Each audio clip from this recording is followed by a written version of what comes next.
Alright, good morning everybody. Good morning.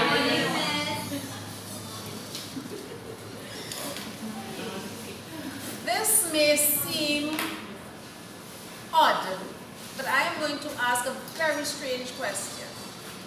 How many types of schools do we have in Trinidad and Tobago? Secondary schools. Two private and two public. I thought we would have said that. What? I thought we would have said that. What? Private and public, whatever government and private. Prestige and non-prestige. How many people were here when we were junior sec? Mr. Greenwich had asked the same question. Just a few of us had that experience of a junior secondary school.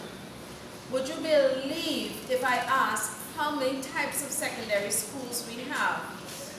We will not list it as junior sec or prestige. Well, we will say prestige in certain cases. But what we really have,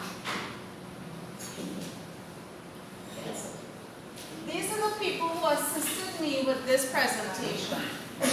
They were the ones, we were wondering what is going on with our school. They keep calling us a junior sec and they don't want to let it go. Why? After we looked at many things, we're going to go back to history. In order to know where you're going, you have to know where you came from. And you see that saying, the future of our children lies in the book bags of our children. Very, very, very important. That is what caused the formation of what we call new sector schools. So you have the traditional schools, you have new sector schools. And we belong to a new sector school.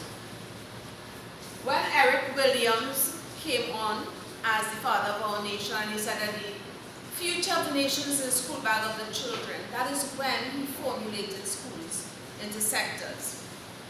Why was this school founded? Who was the school intended to serve? What were the cultural expectations, societal needs, educational marketplace demands, etc.? And who were the characters and personalities involved in the founding of the school? I have learned so much trying to figure out with the group, who I call my PLC, why we have this stigma. We cannot get rid of it, no matter what we try to do.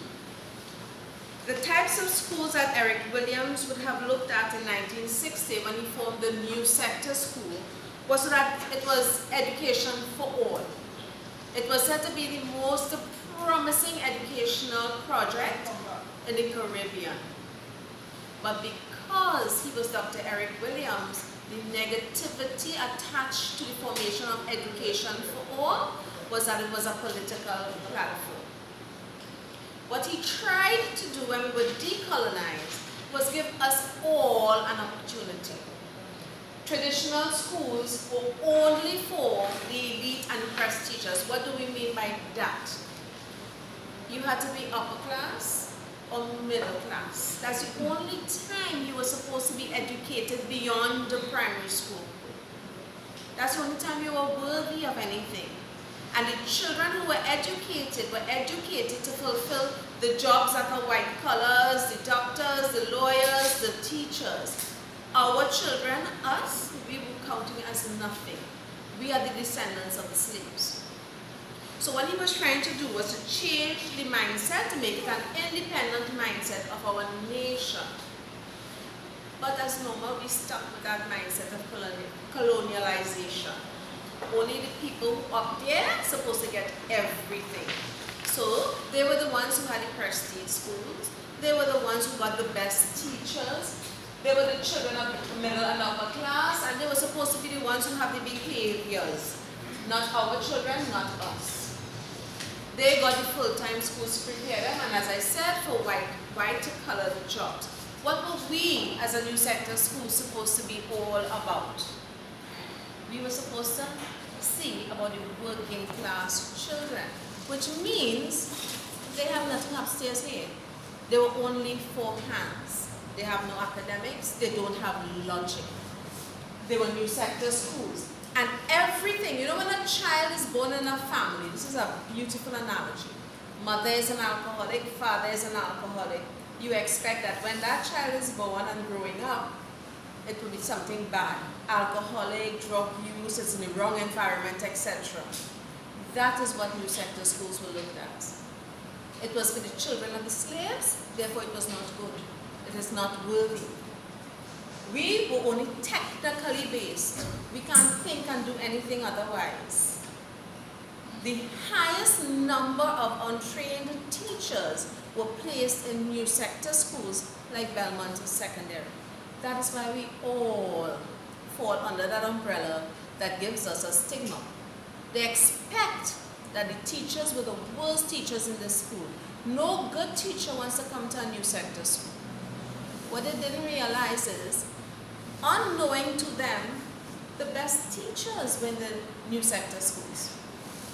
Because they were the ones who could take a child who didn't have an opportunity in primary school and train that child and educate that child and bring that child up. Some of us experienced it. We know people like Miss Rochad and Miss Kelman and Miss Denny. You're taking a child who wasn't given the opportunity to be educated, and that child ends up very far up that ladder. But no, as far as they were concerned, once you're a new sector school, you were not good. To the point where it is published that junior secondary schools are the villain of the education system. I didn't put this quote up, but they also said that we were the cesspit, and therefore we needed to be gotten rid of. And our children always had a stain and a stigma. Now, as I said, if we want to move our school forward, we have to look at what we are doing and carve a future for ourselves. What do we want? We must take time, reflect, and absorb the implications of our past. As I said, the school was established in 1977 as a junior secondary school, and all the negative perceptions of the system was associated with the school and continues to be associated with the school.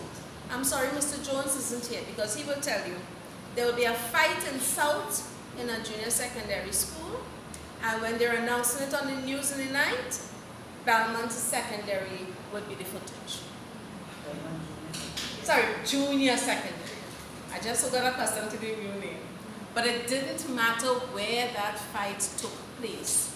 The stigma was attached to us. Never caring that it was north, south. We were Belmont Junior Secondary. As I said, any child who comes to a junior secondary school is an underachiever and a dunce and riddled with violence. And I want you to remember those things. Underachievers, dunce, riddled with violence. And now they're adding something else, sexual activity. Now, when you look at these kinds of things, that's your brand. And whether we like it or not, our brand exists. We have to change it. They are looking at us and they're thinking that we're everything that they're accustomed to. And the name gives them that emotional cue of us having been a new sector school. They're not willing to give us a chance to show that we have changed. They're not willing to give you a chance to show that the teachers in these schools are just as worthy as any other teacher. In their mind, that intangible thing called emotion, we believe in God, but we don't see God. They believe that the school is bad. No matter what they see, all they ever see is the bad things, the emotional cues, the emotional connections. And parents don't want their children associated with what they have of us, the impressions and perceptions they have of junior secondary systems and our school.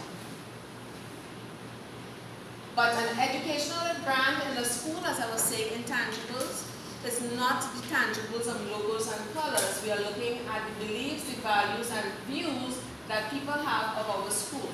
Now, when they're doing dragon boat racing, the person in front is looking back, because you want to see everybody else coming forward and where you have come from. And you're the one who will tell your team, hey, go faster, to the left, to the right. You are guiding them by looking backward. And that is why I started with the history of school system in Trinidad and Tobago. As I I said, we are the ugly duckling. It doesn't matter what they say. We could change our colors to red. We could change our color to blue. We could become invisible. They will still remember Belmont Junior Secondary, the ugly duckling. We have nothing good. Not teachers, not students, nothing. Our school reputation is what the parents perceive us to be.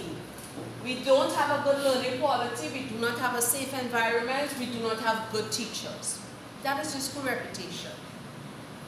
But yet, if I take Mr. Ferreira and I put him in QRC, they will be very happy with him. But he's in QRC. He's not in Belmont Secondary. Our brand reputation gives us our identity, trust, loyalty, and value. Now, our people, our students are very, very successful. Very successful. But when they themselves have their children assigned to our school, what do? Ask for a transfer. So when we are looking at our brand, we have to look at these things, the identifiers, but we can't do anything about that as yet. We can't change our colors, we cannot change our logo even if we wanted to, we cannot change our name even if we wanted to. We have to look at the children we have. We have to stop saying that the children we are getting are not able to achieve. We cannot do that. We now have to show people what we are able to do and let them know what we have to offer. Because outside here, as far as they're concerned, we have nothing. When they look at our subject cluster, a parent recently went across to Providence to get her child enrolled. And Ms. Frank Felix would have justified this if she was here. She told the parent, you know what? Oh, yes. You told them to look at what the school is offering and they formed 4 clusters. And they came back to us and they said, well, this is really good, you know. Because they were not getting what they needed across there. And they don't give the children the all-round foundation that we give the children here. So our children can go into any activity or any area that they want to. But because we have that stigma of junior secondary school attached to us, they will never want to stay here. So we are looking at the perceptions of everybody and their mindset, their mind shape. It's not positive, it is negative. Now, what we are going to be doing, that little group and myself came together, we need you all to be on board as well. We are getting some community members to be on board. We've already met with them. We are going to rebrand this school. We need to change the image of this school so that teachers, and there are some teachers who when they first were assigned to this school, the first thing they heard is, you're going Belmont. The vice principal you should have had when I became vice principal, they had to track him down in South, the SS3, because they were wondering, but what is going on? I'm sitting in his seat for a couple of months and this person is not turning up. When he realized that in the interview he passed for what was Belmont Junior Secondary, not Belmont Boys Secondary, because that's how they distinguish us. The man decided he preferred to stay in his school as an HOD as opposed to coming to the school here as a vice principal. The school supervisor actually had to have him write a letter stating that he no longer wants the position, and that is how they re-advertised the school. She literally had to track him down because he was from South and they made a mistake thinking it was Belmont Boys Secondary. And by the way, you realize that school name has also changed because they're still mixing up Belmont Boys with Belmont Secondary, and they don't call us Belmont Secondary, they call us Belmont Junior Secondary. So our thing is to communicate our changes. Communication, as we all know, is a very valuable tool. In Trinidad and Tobago, word of mouth. Everybody is talking about us, so let us make sure that they talk something positive. Let us talk about our academic performance. We don't have a perimeter fence, but we do our best to keep our children safe. Every parent wants their child safe. Every parent wants their child to develop in a particular manner. And I must say, as a staff, you all are wonderful. You all have done as much as you can for the children. You can lead a horse to water, but you can't make him drink. When people move their children from us and they go to another school, they will come back and they will say, you know what, miss, I'm sorry I made that move. I've had it at least 5 times. I can't say more than 5, but at least 5 times. Where they say when they go to the other school, the caring that they got from the teachers here, they were not getting in the schools otherwise. So as is said, all right thinking parents will want their best for their children. We have to show them that that is us. Okay, transfers out. Every year we get 120 students. From the 120 students, we get an average of 70 transfers out. It's been getting higher and higher and higher. Because the parents don't understand, why is the ministry sending my child to this school? This school is not worthy, this school doesn't have anything for my child performed well, the teachers from the primary school say, well, my child should be going to some other school, not to Belmont Junior Secondary. Because that's how they have us. Every year, the values that we got, the children in the SEA marks keep going up. But why are they sending the children here? You see that thing called ELA, the creative writing? That's it, right, Miss? ELA. That creative writing mark is what distinguishes us from a school such as St. James Secondary. We are all within the same category, but our mark might be just 5 marks less than theirs for intake. I want to read for you some of the things, and you tell me if this makes sense, that parents put on the transfer forms. Every year, we're looking at 70 plus transfers. You see where we are located? You see where Providence is located?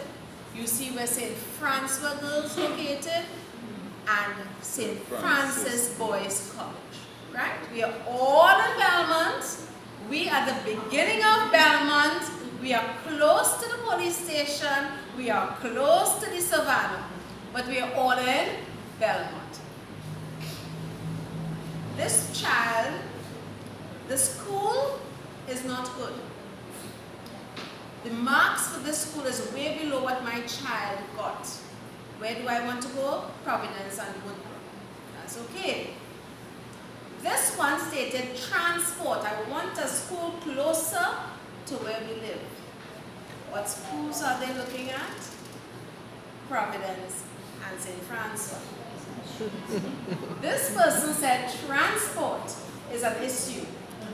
What are they looking at? Woodbrook and St. Francois. Not my choice. It does not have good subject offerings and my child's marks better than. What are they looking for? St. Francois. This one simply put location. What schools are they looking at? St. Francois and Providence. This one put distance. I prefer my child, but I could understand this one. Go to Southeast because the city gate is right there. This one put location. What schools do we want? Providence. Reputation of the Belmont area. But what schools do you want? St. Francois College and Holy Name. This one put location. But we want Providence. Reputation of the Belmont area again. Aren't we all in Belmont? And we right on the outside of Belmont, but they want Providence and St. Francois. Well, this one said they want an all-girls school, but where did the child come from? A co-ed school. This one said, due to the sexual misconduct at the school, we would like to get a transfer. Yeah, we have sexual misconduct. So they want to go either Providence or St. Francois. The school's, well, I love the terminology this parent used. The school's demographic location. Tell me the choices. Providence and St. Francois. Because I'm dealing with the girls here. This school does not have the correct subjects, and it's not about academics, and it doesn't meet the requirements of my child, Providence and Woodbrook. I don't want any co-ed school. What school did the child come from? A co-ed school. The location, the family is relocated. What do we want? St. Francois or Woodbrook. School education standard is not high, and the location of the school. What do you want? St. Francois. The scores for the school, they prefer to go southeast. But our scores are now, the minimum score we have is 45. It's on the same par level as the southeast. I'm dissatisfied with this school and the placement of my child. I would prefer my child go to a school of her choice, St. Francois. Person gave no reason whatsoever, but they want St. Francois or Providence. The family is attending a school, I could understand that one. Medical access. You know, I could have swear to God that the Port of Spain hospital just down the road there. But they want to go Woodbrook or St. Francois. Better for the family and better facilities at the school, Providence and St. Francois. Now these children have gone to none of these secondary schools, but they're listing what they're seeing or hearing. Better opportunities, Providence. Location, St. Francois. That's all the girls. Let me look at the boys. So you see why our school needs to rebrand. With the boys, fear of bullying at the school and transportation. Child came from right down the road, Gloucester Lodge, but they don't want to come here. They would want to go either St. Francis College or Woodbrook. Scores and merit. My child did much better than the school that they were assigned to, Woodbrook or St. Francis boys. Dissatisfaction with placement. Family attending other schools, I could see them giving that, but they gave two different schools, Trinity Mocha and Woodbrook. My child should get in there. Finances, transportation, St. Francis College. No supervision when school is over, but to my knowledge, we have a lot of things here going on compound. St. Francis Boys or Woodbrook. Distance, well, this one made me laugh. Distance from home, but they want St. Francis Boys College. Location, St. Francis Boys College, which is also in Belmont. The family relocated, but you want Southeast or St. Francis Boys College. Parents are relocating. They want Mocha Trinity or St. Francis Boys College.